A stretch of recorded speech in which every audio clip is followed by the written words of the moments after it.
Entonces, ¿qué es el pulso?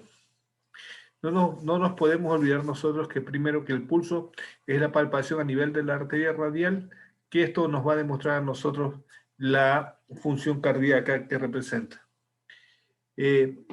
Cuando yo toco un pulso, cualquier sitio que sea, radial, bicipital, carotidio, femoral, perio, estoy indicando que la expulsión de sangre desde el ventrículo izquierdo hacia la aorta, esto va a producir una onda expansiva, que es el pulso. Eso es el pulso, la onda expansiva por el ingreso de sangre desde el ventrículo izquierdo. ¿Qué es lo que nosotros vemos o revisamos cuando tocamos el pulso? Vamos a ver su frecuencia, la amplitud, el ritmo, la forma y la igualdad de tensión. La frecuencia del pulso es el número de latidos cardíacos normales que pueden ir de 60 a 90 y 100 por minuto. Eso sería la frecuencia si tomas el pulso. El ritmo es si la distancia entre las dos pulsaciones es la misma, es regular o irregular. Si es regular, está funcionando el nódulo sinusal. Si es irregular, existen alteraciones arrítmicas que van a provocar esto, ¿no? Eso lo veremos un poco más atrás, más adelante. Amplitud es la magnitud con la que se eleva en cada latido la onda pulsátil, velocidad con que se llena la arteria. Forma, sensación del pulso, normalmente es de parábola. Se altera especialmente cuando existe una estenosis o una insuficiencia aórtica. Después explicaremos todo esto. Igualdad, en condiciones normales son iguales en todas las arterias. Tensión o dureza va relacionada directamente con los valores de la presión arterial.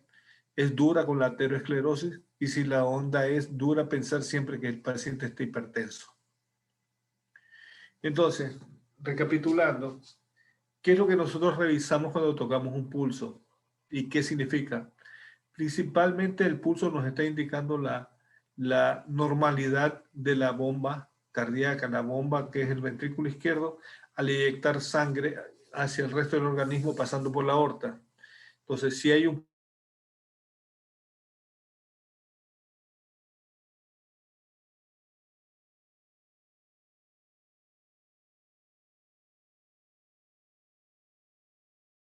Doctor, ¿está hablando?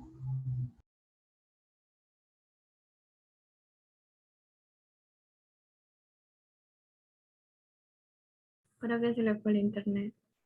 Doctor, no se escucha.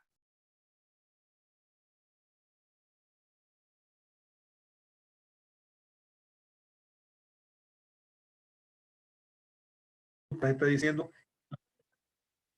Sí, ¿por qué?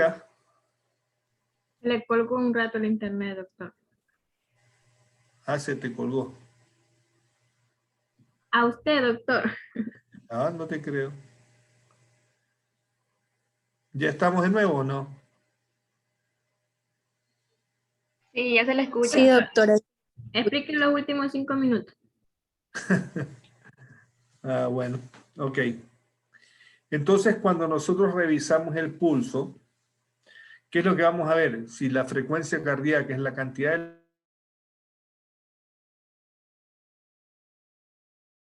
Se volvió a colgar, ¿verdad? Sí, se volvió a colgar. Tiene la imagen pausada hace rato.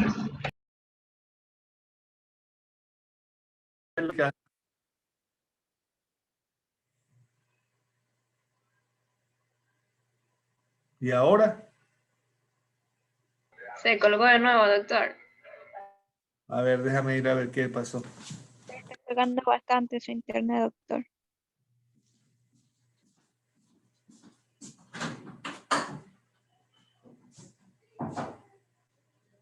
Revisan el internet, ¿qué le pasó? Y se está colgando.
Ya, ¿cómo estamos? Bien, doctor, esperándolo. Siga. Ahí sí, doctor. ¿Sí se ve ya entonces? Ahí sí ya se le Sí, escucha más doctor. fluido. Ok, entonces, ¿qué nosotros tenemos con el pulso? Con el pulso tenemos la idea cómo está en la expulsión del sangre desde el ventrículo izquierdo, porque esta expulsión de sangre provoca una onda de expansión en todas las arterias. ¿Qué es lo que nosotros revisamos o tratamos de entender una vez que tocamos el pulso? La frecuencia cardíaca, ¿sí? Porque el pulso va igual con la cantidad de compresión del ventrículo izquierdo, que es entre 60, 90 y 100 por minuto. El ritmo es que es la distancia entre las dos pulsaciones, si es regular o irregular. Y la amplitud, que representa la magnitud con que se eleva cada latido de la onda pulsátil. La forma es la sensación del pulso, que normalmente es como una parábola. Se altera en enfermedades como son la estenosis valvular aórtica y la insuficiencia aórtica. Igualdad, en condiciones son normales los pulsos de todas las arterias. Tensión o dureza va en relación directa con la presión arterial, la arteriosclerosis, y si la onda es dura, pensar en hipertensión siempre. Cuando estamos palpando pulso, estamos viendo cómo funciona el ventrículo izquierdo y eso no tengan duda. Los pulsos pueden ser rápidos y rítmicos. Por ejemplo, la taquicardia sinusal. Puede ser rápidos y arrítmicos en el aleteo y en el bloqueo AB. 2-1.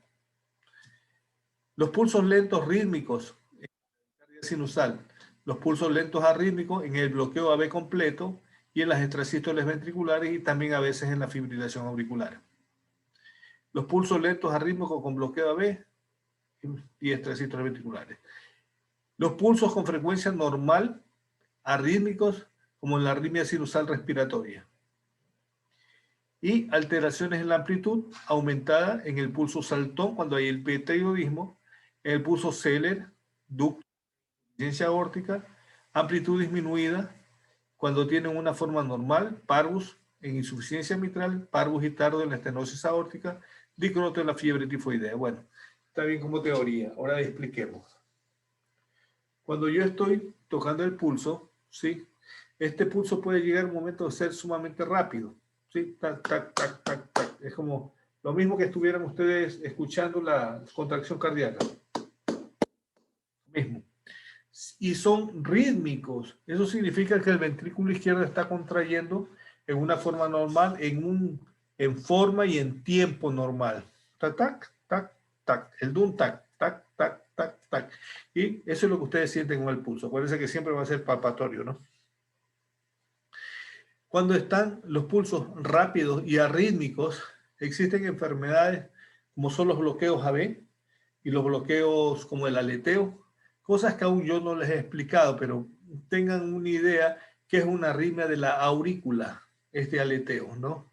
Que provoca contracciones rápidas, pero que no tiene un ritmo. O sea, una contracción ventricular sale en 1 minuto, la otra sale en 30 segundos, la otra sale en 40 segundos, así, no tiene ritmo. Y nosotros acuérdense siempre que la contracción ventricular es la que da el pulso, ¿sí? Entonces, tiene una buena contracción, pero tiene alterado el ritmo. Y cuando es rápida, bueno, tiene 120, 130 de contracciones, pero son totalmente irregulares.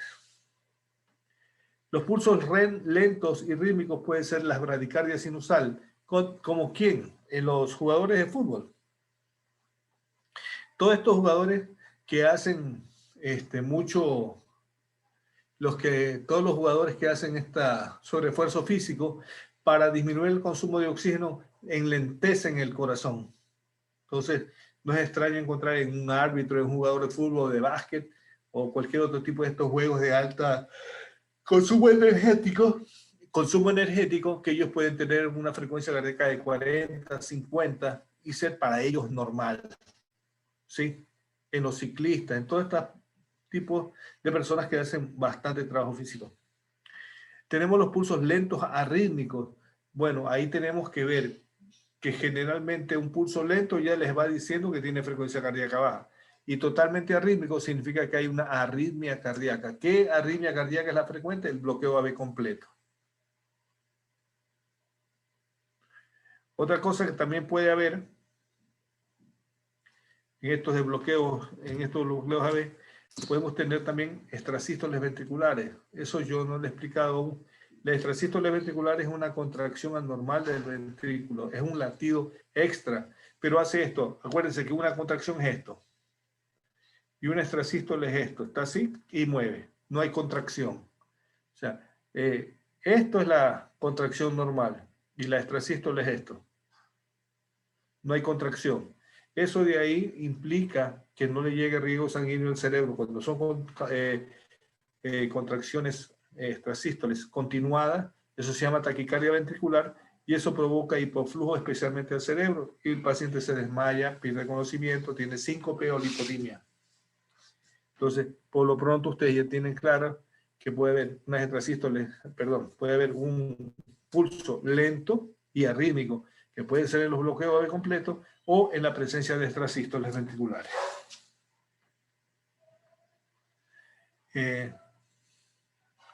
Y los que tienen una frecuencia cardíaca normal, sí, pero ustedes tocan el pulso y ese pulso está arrítmico.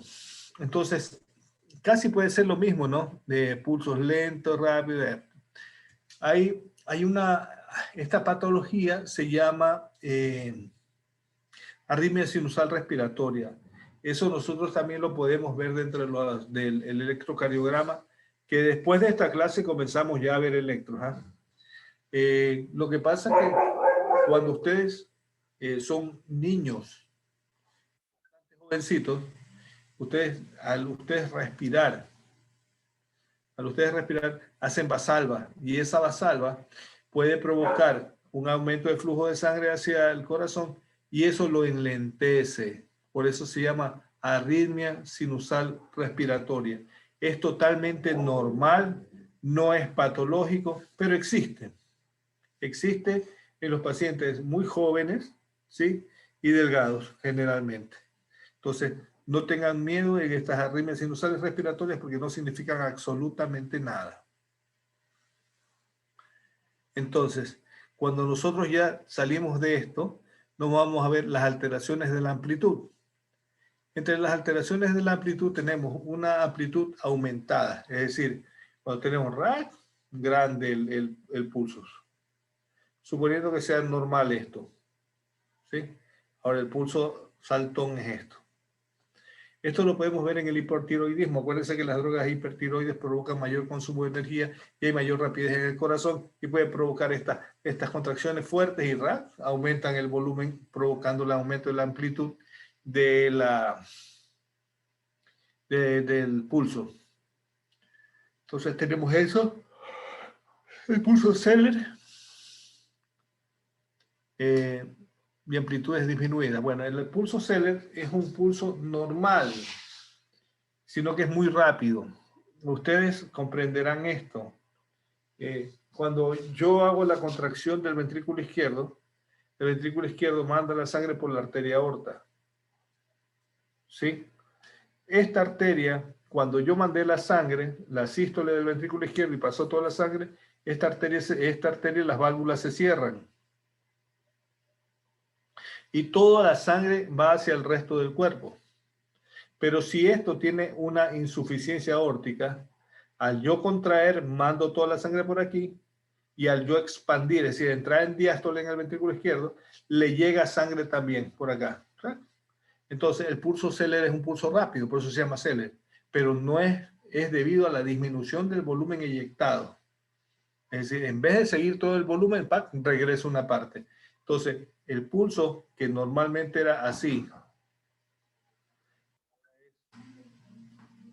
¿sí?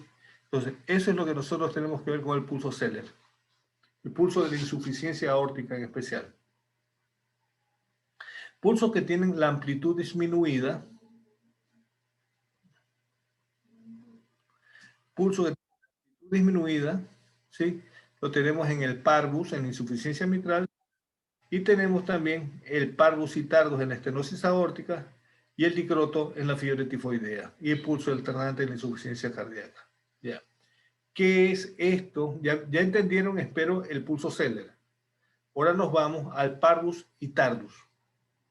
Ustedes lo van a entender mejor en la estenosis aórtica. Verán.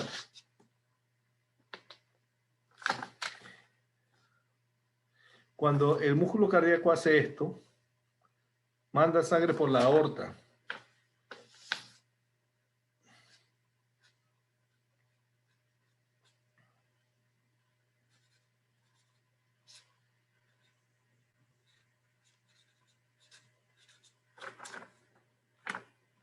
Entonces ustedes tienen esto.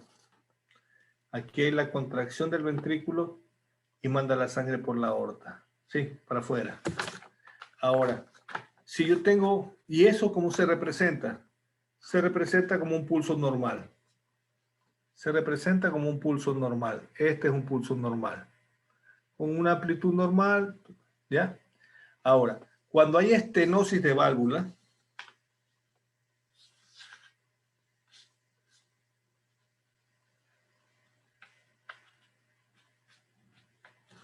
cuando hay una estenosis valvular, como ustedes están viendo aquí, si yo mando, pero hay este stop que es la estenosis valvular, ¿qué es lo que ustedes van a ver? Que el pulso se enlentece, tardus. En vez de ser de ahí a acá, es ya más...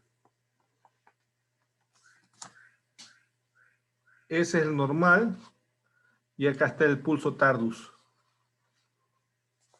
Y parvus, porque es pequeño. Es tardus. Acuérdense que siempre es tiempo lo que uno mide por acá abajo. Aquí está el pulso normal, ¿sí? Y acá es parvus y tardus. Parvus pequeño con relación a este. Y tardus mayor tiempo para la inscripción. Entonces, eso es el pulso parvus y tardus, propio de la estenosis aórtica. Estenosis valvular aórtica. ¿Sí? Y tenemos también bien conocido el pulso alternante. Pulso grande, pequeño. Grande, pequeño. Eso se da en las insuficiencias cardíacas. Entonces, hasta ahora, por la amplitud, ustedes pueden tener parvus y tardus. Pueden tener pulso Zeller, pulso alternante, ¿sí? Y el dicroto en la fiebre tifoidea, que es un pulso que hace esto, y como una doble muesca. Es difícil. Doctor, disculpe que lo interrumpa. ¿El pulso alternante en qué patología se da? En la insuficiencia cardíaca. Ya. ¿Ya? Entonces, el pulso alternante, como les dije, una amplitud grande, una amplitud pequeña. Una amplitud grande, una amplitud pequeña. Hay otro que se ve en las pericarditis constrictivas, que es el pulso paradójico.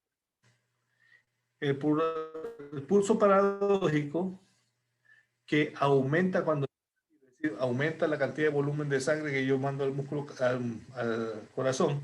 Entonces, mejor, más fuerza de contracción, entonces aumenta. Y disminuye en el momento de la expiración, porque hay menos cantidad de volumen sanguíneo, y eso de ahí se ve solo en la pericarditis constrictiva. Vuelvo a repetir, el pulso dicroto yo jamás lo he visto, y yo sí alcancé fiebres tifoideas. Ahora ya no hay fiebre tifoidea, por lo menos no hemos visto en mucho tiempo. Y poco les podría decir en la parte práctica del pulso dicroto. Pero sí el pulso alternante es frecuente en insuficiencia cardíaca, el pulso parvus y tardus en la estenosis aórtica frecuentemente, el pulso saltón en el hipertiroidismo y el Zeller, que es en la insuficiencia aórtica por disminución, por el regreso de la sangre hacia el ventrículo izquierdo. Y tenemos que es la alteración de la dureza, en cual tenemos un pulso filiforme. Filiforme es que no tiene mayor cantidad de volumen sanguíneo. ¿Dónde lo podemos ver? Lo podemos ver en las hemorragias digestivas, en las grandes hemorragias por cualquier tipo, por fracturas, especialmente de pelvis, de fémur. Entonces, esa cantidad de sangre que pierden hace que el volumen eyectado sea tan poco que después eso se llama filiforme, porque no se lo palpa casi nada. Entonces, un pulso filiforme que indica procesos generalmente de estado de shock. ¿Qué información aporta la presión arterial en condiciones normales y patológicas? Ya. El registro de la presión arterial, ya lo volvemos a discutir nuevamente, es cuando ustedes toman la presión arterial y tenemos que ver en la flexura de codo, 2 dedos para atrás, borde interno. Flexura de codo, 2 dedos para atrás, borde interno. En ese momento estamos tomando recién la presión arterial y la presión arterial tiene que ser tomada siempre en los 2 brazos y el que le hacemos caso es a la presión más alta. Entonces, el registro de la presión arterial implica valorar el estado funcional de la bomba izquierda.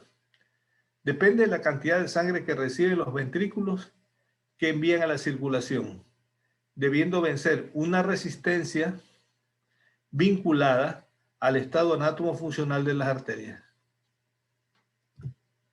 Entonces, debiendo vencer una resistencia vinculada al estado anátomo-funcional de las arterias. Se debe pensar en el estado anátomo-funcional de la bomba izquierda, del volumen sanguíneo y de la presión arterial, y el estado arterial. Entonces, recapitulando, ¿qué es la presión arterial?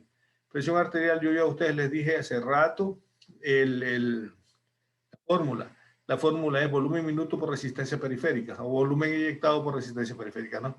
Entonces, ¿qué es lo que yo veo cuando estoy tomando la presión arterial?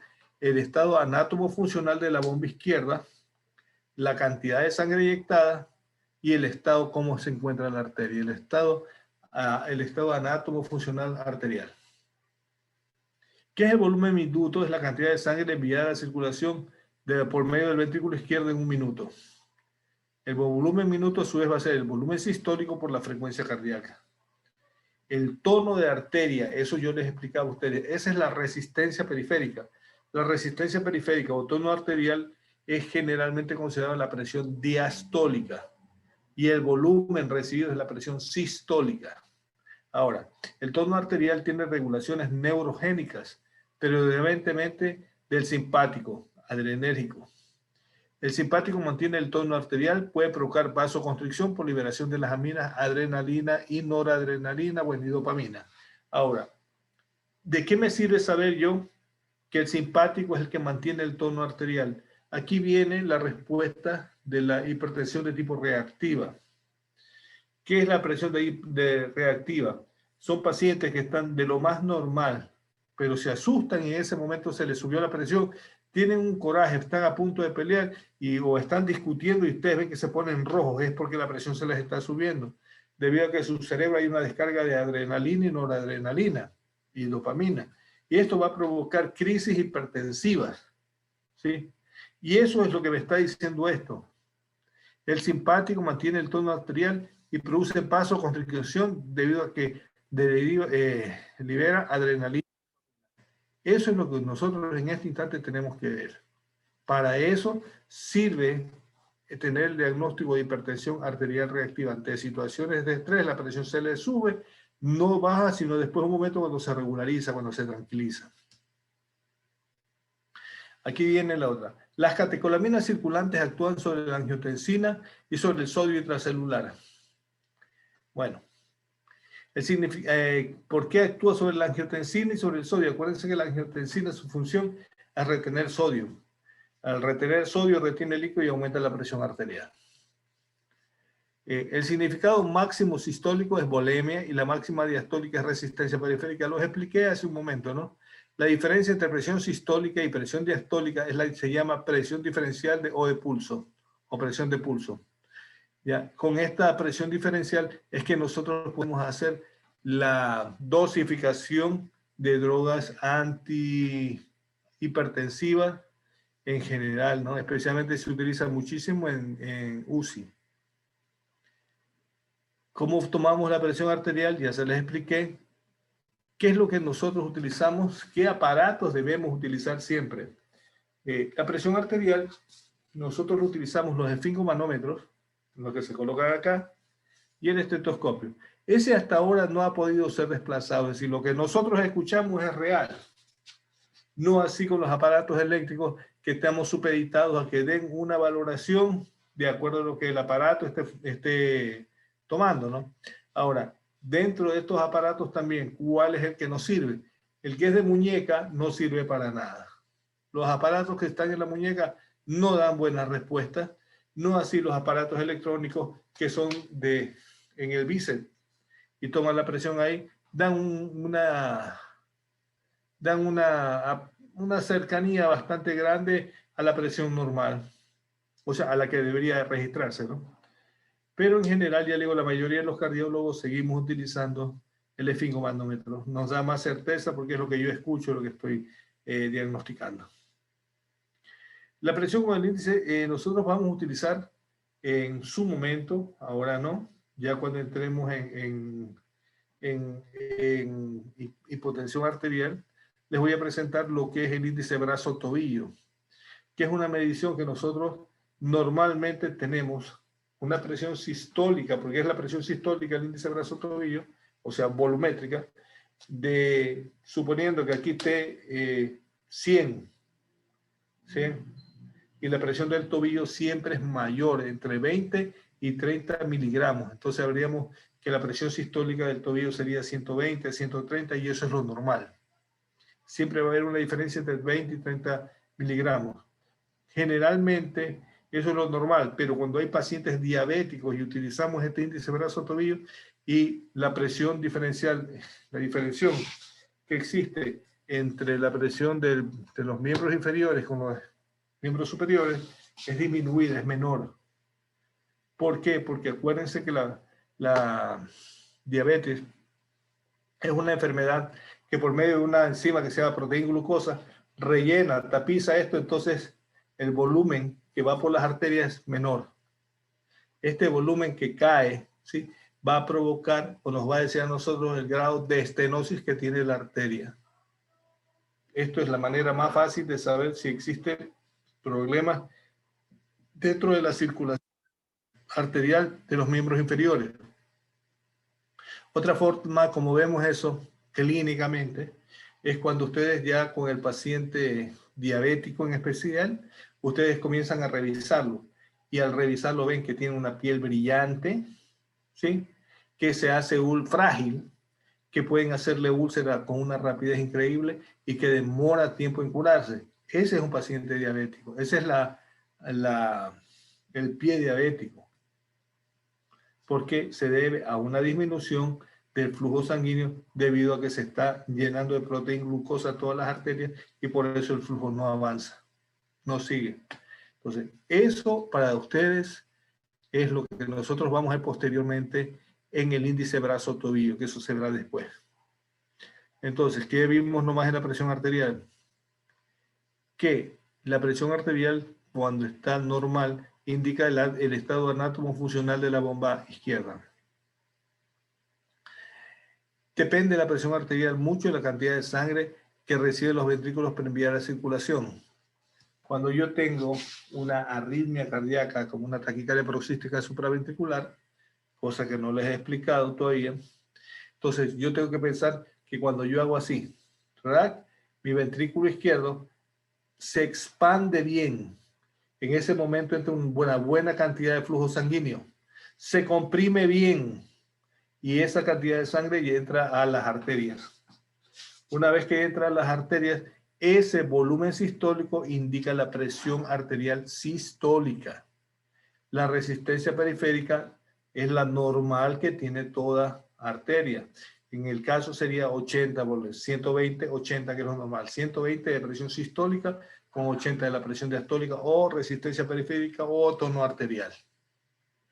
El volumen está dado por el 120.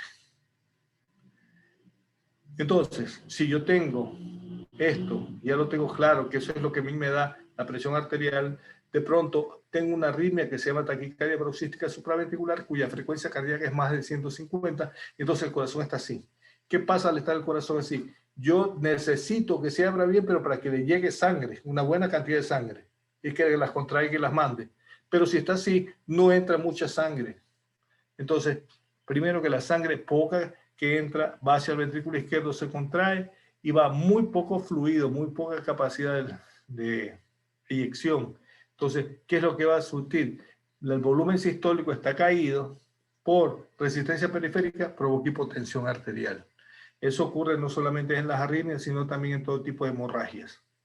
¿Sí? Entonces, la disminución del volumen me va a provocar eso, me va a provocar hipotensión arterial. Esa hipotensión arterial, ¿qué me va a provocar a mí? Un pulso filante, un pulso chiquitito. No hay volumen, no hay amplitud. Entonces va, que casi no se le topa nada. Eso es el pulso filante. Ese es el pulso del shock cardiogénico, del shock hemodinámico, del shock volumétrico, ¿no?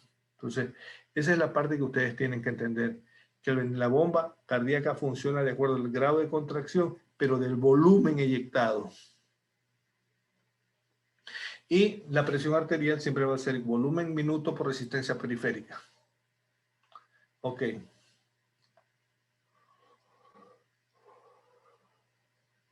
Bueno, aquí está significado máxima sistólica, volemia, máxima diastólica, resistencia periférica. La diferencia de presión arterial diastólica es la presión de pulso, ¿no? O presión diferencial. El uso de los aparatos y nunca olvidar que los miembros inferiores tienen de 20 a 30 miligramos mayor la cantidad de presión sistólica. La amplitud del pulso, como es el pulso Zeller, el pulso Parvus y Tardus, el pulso dicroto, nunca lo he visto, es el de la fiebre tifoidea, el pulso alternante que se ve en las insuficiencias cardíacas y el pulso paradójico que aumenta en la expiración y disminuye en la expiración, esto sea solo en la pericarditis constrictiva. ¿No? Los pulsos pueden ser rápidos, rítmicos en la taquicardia sinusal, rápidos y arrítmicos en el bloqueo AV completo.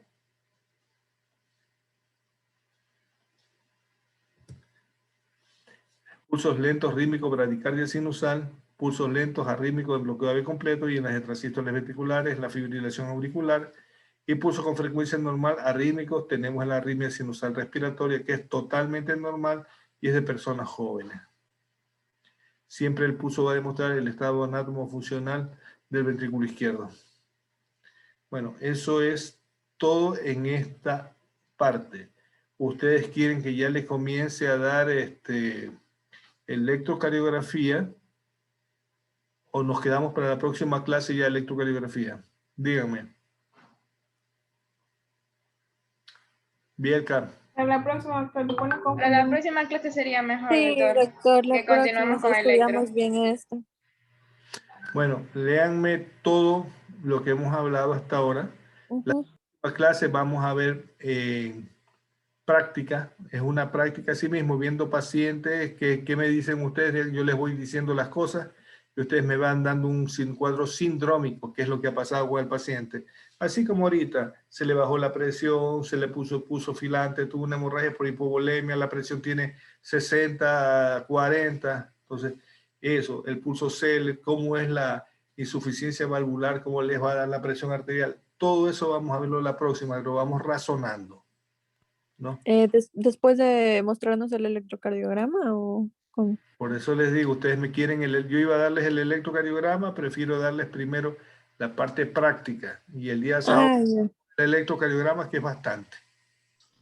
Ok. Sí, Es más difícil para entender. Yo siento que mejor el sábado porque en el electrocardiograma también tenemos que entender bien la función de la bomba en la contracción ventricular auricular. Ya, entonces miren, el día sábado, 10 de la mañana es, ¿no? Si el otro ni me acuerdo, 10 de la mañana. Entonces, Sí, doctor, bien. vamos a electrocardiografía, ya de una vez para que tengan idea de todo lo que es electrocardiograma normal, ¿sí? Y vemos electrocardiografía en pacientes hipertensos. Y hasta ahí llegamos con ustedes en lo que es electrocardiografía, no voy a avanzar más. Con eso ustedes ya van a tener idea casi de todo. Eso ya no se preocupen, les voy explicando. Pero la próxima clase sí nos vamos en la parte práctica. Porque si no, no me van a entender esto si no practicamos. Hasta aquí ustedes se están volviendo ya locos con tanta vaina. Entonces, para la próxima clase, vengan leyendo. Yo entiendo que no puedan entenderlo, pero vengan leyendo para que sea más rápido y más sencillo. ¿Estamos claros? Sí, doctor. Ya. Sí, doctor. Ya, buenas noches, chicos. Buenas noches, doctor. Chao, chao.